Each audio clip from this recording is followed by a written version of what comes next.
Hello दोस्तों, मैं हूं मोहम्मद रज़ी।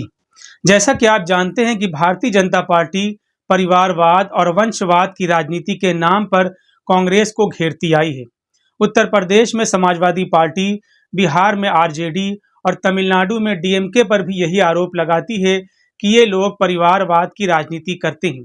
जनता के अंदर एक भ्रम पैदा करने की कोशिश की जाती है कि अगर दिल्ली की सत्ता पर कांग्रेस काबिज हुई तो उसके परिवार के लोग आगे बढ़ेंगे।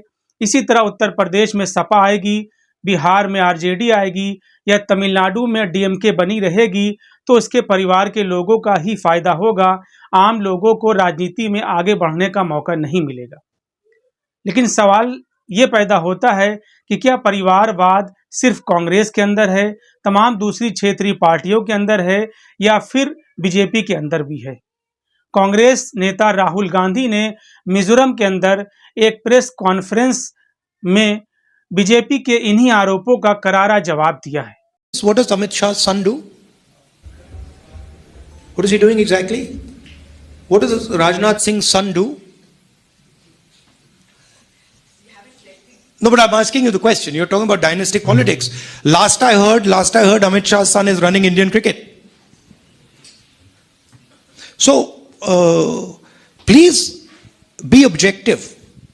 Look at the leaders in the BJP and ask yourself the question what their children are doing, and you'll find that many of their children, Anurag Thakur, many of their children are dynastic. उन्होंने press रिपोर्टरों से पूछा कि जय शाह कौन है, राजनाथ सिंह के बेटे क्या करते हैं, अनुराग ठाकुर कौन है। आपको बता दें कि उत्तर प्रदेश में राजनाथ सिंह के बेटे पंकज सिंह नोएडा से विधायक हैं। अनुराग ठाकुर जो इस वक्त केंद्र की सरकार में यूनियन मिनिस्टर हैं, वो हिमाचल प्रदेश के पूर्व मुख्यमंत्री प्रेम कुमार धूमल के बेटे हैं। जय शाह को तो आप जानते ही हैं, वो गृह मंत्री अमित शाह के बेटे हैं। अब सवाल ये है कि जय शाह क्या करते हैं। जय शाह बीसीसीआई के सचिव हैं और एशियन क्रिकेट काउंसिल के अध्यक्ष भी हैं।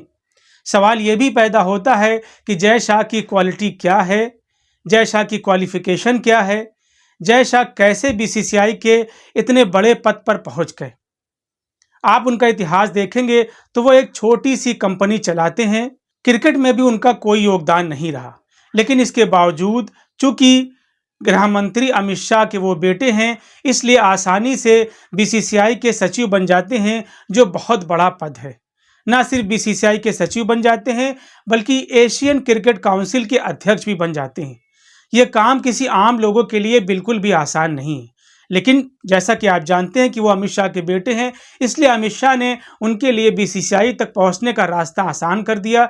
एशियन क्रिकेट काउंसिल का अध्यक्ष बनने का रास्ता भी आसान कर दिया। ये कौन सा परिवारवाद है? क्या ये परिवारवाद नहीं है? इसका जवाब आप देंगे। बात सिर्फ यहीं पर ख़त्म नहीं होती। बीजेपी में ढेरों ऐसे लोग हैं जो परिवारवाद के नाम पर आगे बढ़े हैं। पूर्व मुख्यमंत्री कल्याण सिंह के बेटे राजवीर सिंह जो इस वक्त एटा से सांसद हैं, वो भी परिवारवाद का हिस्सा हैं। पूनम महाजन जो प्रमोद महाजन की बेटी हैं और महाराष्ट्र से सांसद हैं, वो भी परिवारवाद का हिस्सा हैं। राजस्थान की पूर्व मुख्यमंत्री वसुंधरा राजे के बेटे दुष्यंत सिंह भी राजस्थान से ही सांसद हैं, वो भी परिवारवाद का हिस्सा हैं। इसी तरह मेनका गांधी जो बीजेपी से सांसद हैं और उनके बेटे वरुण गांधी भी पीलीभीत से सांसद हैं। दोनों माँ बेटे बीजेपी में ही हैं और परिवारवाद की राजनीति के तहत आगे बढ़ रहे हैं। ऐसे में आप आसानी से समझ सकते हैं कि परिवारवाद की राजनीति, वंशवाद की राजनीति सिर्फ कांग्रेस में ही नहीं, तमाम दूसरी क्षेत्रीय पार्टियों में ही नहीं, बल्कि बीजेपी में भी है। बीजेपी भी परिवारवाद का हिस्सा होकर केंद्रीय मंत्रियों, सांसदों के बेटे को आगे बढ़ाती है। दोस्तों, दूसरा सबसे बड़ा सवाल ये है कि परिवारवाद क्या है? क्या लोकतंत्र में परिवारवाद या वंशवाद की राजनीति की कोई जगह है? ये तो राजतंत्र का हिस्सा है, यानी जहां राजशाही है वहां एक राजा अपने बेटे को राजगद्दी पर बैठा सकता है, लेकिन ये लोकतंत्र का हिस्सा नहीं है और लोकतंत्र में परिवारवाद या वंशवाद की राजनीति की गुंजाइश भी नहीं है। जैसा कि आप जानते हैं कि मुलायम सिंह के बेटे अखिलेश यादव हों, लालू प्रसाद के बेटे तेजस्वी यादव हों या फिर तमिलनाडु में पूर्व मुख्यमंत्री करुणानिधि के बेटे M.K. स्टालिन हो, ये सभी चुनकर संसद में, विधानसभाओं में पहुंचते हैं। यानी पब्लिक इन्हें चुनती है, लोकतंत्र का हिस्सा होते हुए ये चुनाव लड़ते हैं और इसके बाद संसद या विधानसभाओं में पहुंचते हैं, सांसद बनते हैं, विधायक बनते हैं या फिर मुख्यमंत्री बनते हैं। ऐसे में आप समझ सकते हैं कि जनता इन्हें स्वीकार करती है, अपने वोटों के सहारे इन्हें बड़े बड़े पदों पर पहुंचाती है। जनता द्वारा चुने गए लोगों को परिवारवाद की राजनीति या वंशवाद की राजनीति के नाम पर आड़े हाथों लेना बिल्कुल भी दुरुस्त नहीं है। ये बीजेपी का एक प्रोपेगेंडा है क्षेत्रीय पार्टियों को, कांग्रेस को आगे बढ़ने से रोकने के लिए। वो जनता को ऐसे ही बातों में उलझाए रखना चाहती है, कांग्रेस को, तमाम दूसरी क्षेत्रीय पार्टियों को परिवारवाद और वंशवाद की राजनीति के नाम पर बदनाम करती है ताकि जनता इन्हें खारिज करती रहे।